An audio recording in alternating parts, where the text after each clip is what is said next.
Hello users, welcome to Sleek Bill Knowledge Series. How to add prefix in your invoice numbers to look like this? Instead of just plain numbers, let's customize it in seconds. Add prefix in prefix field in any document. Also want to change the prefix separator in Sleek Bill? Is super easy.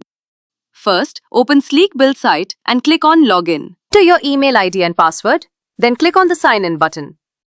Now you are on Dashboard. Simple. Now scroll down and click on Preferences tab.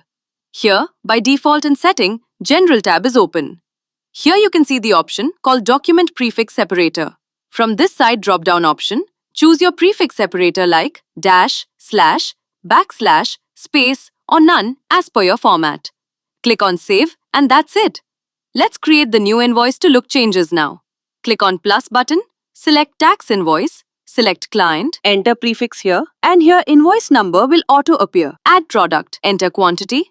Click on add line button again, select product, enter quantity. Click on add button.